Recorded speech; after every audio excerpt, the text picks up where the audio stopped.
Okay, I was originally going to do this as sort of a defense of Beckett Mariner on the grounds that the most of the complaints I'm hearing about are kind of they'd be allowed in the military and something.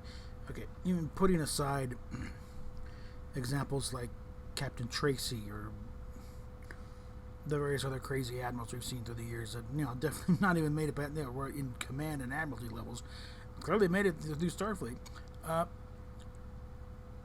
The examples of those who actually were in the military, I'm sure every one of them can point to knowing a Beckett Mariner. Some of us can admit to being Beckett Mariner on occasion. Because when you're down at the bottom of the rungs, you do what you can to make the job tolerable, and you really don't look at the higher ranks with great admiration usually. So in that respect, no, there's nothing particularly unrealistic about someone like Mariner being in there, especially with a service like Starfleet that'll give you chance after chance after chance. They want to give you a career, but I think this goes much deeper than this. Watching Mecca's live stream and talking about when you've been what the current Star Trek stuff, you've been promised a fine wine, given a beer. Okay, wait a minute. I think we are definitely deifying Star Trek a bit too much.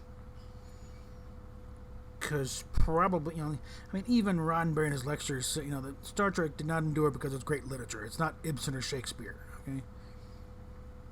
As fallible as individual episodes were, Because remember, when you talk about, the original series and stuff and Vision and Roddenberry's vision, Roddenberry wrote and was very proud of the Omega Glory. Remember that, okay? And you also have to include stuff like Spock's brain, and the children shall lead, and the alternative factor, and little gems like that. Yeah, it was kind of hit or miss. Okay, let's be honest. Okay. And the big, vast Roddenberry vision didn't evolve until Roddenberry was trying to make a buck on the lecture scene. Because Paramount wasn't really, given what he was owed. And as, even Stephen Walton pointed out that if Lower Decks had come out on the heels of a couple of successful Star Trek shows that were, loved by the fans, and then it would have been dealt with, a lot more fairly, I think. But because it is coming on the heels of Discovery and Picard, which I'm sorry, they can say all they want, but it openly disrespected the fans and the source material. And in fact, Picard kept harkening back to Measure of a Man, and yet the plot line indicates they never even watched the episode Measure of a Man. Because that one episode would negate everything that went on during that entire series. It's like coming on the heels of that crap. Anything that come out that did not show absolute fealty and everything, we are sorry, the dare to poke fun at and have a little fun with anything Star Trek was seen as sacrilege. And the fact that you have to, by contract, have to have Kurtzman's name on it, even though I'm in the camp. He has nothing to do with this show. I'm going by Midnight's Edge own reporting there that they are sidelining his ass as much as they can. So, his name is on it. He's got his usual, starting lineup of executive producers, but none of them have any authority on this show. They're not writing it. None of the writers are from Discovery Picard. And also, it's not really fair to call it Rick and Morty in space, because it's really doing more of a Venture Brothers thing. And if you don't like that, you're not going to like the show. So, but I think we are kind of over glamorizing and over deifying the original series to an extent here. Because yes, it was a landmark show. It did better than the legend has it. It often won the night, and it was at least a good, solid second most times. It wasn't really low rated per se until late in the third season, and it was clear to one and all that the rot had set in, and it was going to come to a close. That's when you really had low ratings. But before that, through the first two and most of the third season, it was still holding its own. So it's only recently they managed to put out the actual ratings.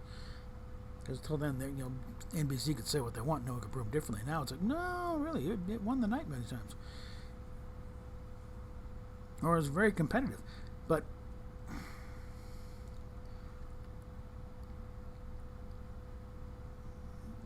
it's kind of like Roddenberry himself said, though. It's like how could a simple space opera with spaceships, sap guns, and a hobgoblin with pointy ears, turn into a worldwide phenomenon and a cult? And it was, the stories did strive to tell a little more than the typical fare of the day, and it did inspire a lot of people. I'm not going to short shrift here, but let's not go overboard either. Because you get a lot of hardcore sci-fi fans. They'll tell you Star Trek is not great science fiction in that respect. It was outstanding television to be sure. It changed a lot of things about that. But as science fiction, this ain't Asimov, okay? They tried to get Bradbury to write for the show, and he very politely told him to go stuff it. And he toured the sets and everything, and then thank you, but no thank you. And it took, what's going on here? Are we being told off?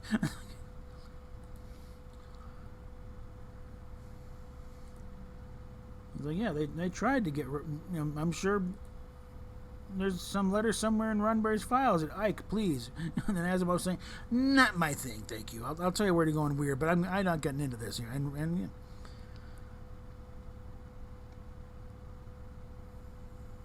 but in between trying to sell soap and convince the audience that they smelled bad, they did manage to get some lessons in there, and they did help push society forward. But at its core, it's still a space opera, on network television in the mid to late 60s. And let's never lose sight of that fact. Otherwise, you start thinking there's some kind of holy writ that must be followed. Not so much. No. It's still a TV show that had its problems. They were making it up as they went along, for the most part. So, and I'm sorry, folks, but Lower Decks really doesn't violate a thing. Not all captains are great explorers and dedicated to things. Some of them are dicks. Not all the crew members and the thousands of ships and hundreds of thousands of crewmen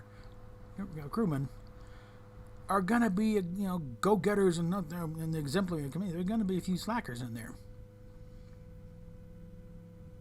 and you're gonna have some ships that aren't exploring. They're just delivering pizzas and whatever. And despite how evolved people are, there's going to be a little frustration on the part when you want to be out there exploring and you're stuck way back on a dinky little ship like the Cerritos, delivering Christmas presents to people you don't even know or care about. And you're going to get some lower rank people who realize that all you're doing is delivering pizzas. You're not charting new territory or making first contact with new species. And it's like, yeah. I mean, you want the actual, I think an actual performance report on Mariner, as it would probably read, a competent officer needs more drive. Still needs to show some respect to our ranking officers, to our higher ranking officers, but is competent at his job and is a loyal crew member. So yeah, she's skating the line there of good enough to stay in Starfleet and stay in her comfy little lower decks position where she's not really given a lot of responsibility.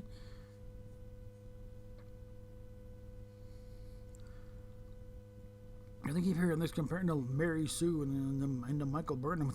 Okay, Michael Burnham got people killed, thousands of them. Hell, screw billions, because you started the damn war in the first place.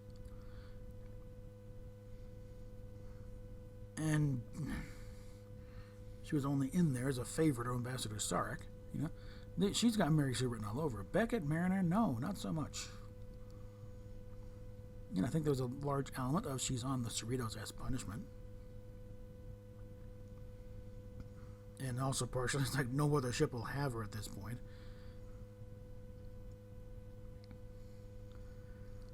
But again, they don't want to, she hadn't done anything to get court-martialed really yet. If she did, it was taken care of in the form of her being demoted to ensign. So I think it's just a very large part of that's lighten. And again, it's the whole thing. Lighten up, people. Okay, back off. Okay. The original Star Trek wasn't always great. Okay, we all know the episodes.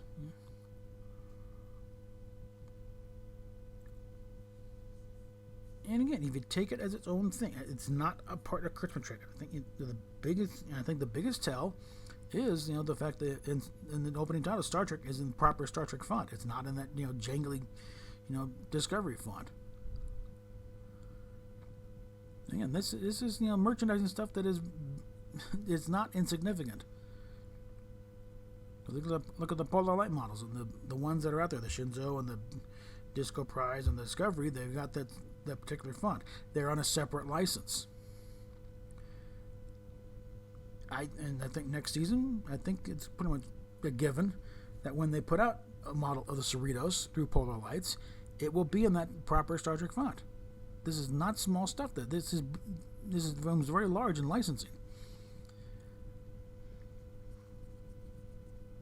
So just because it's got Kurtzman's name on it doesn't mean it has anything to do with it. As I keep saying over and over again, he's not the showrunner.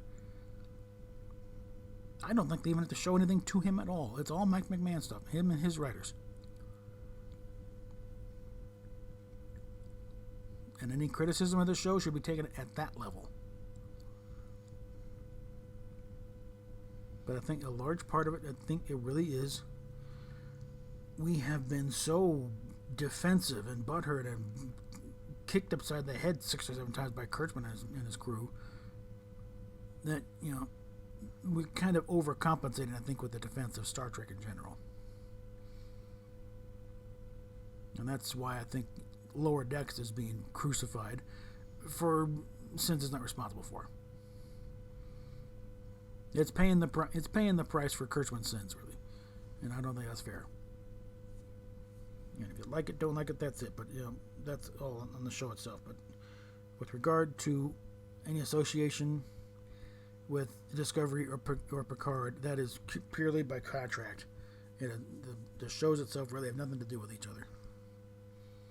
So with that, PayPal, Patreon down below, and we will talk at you later.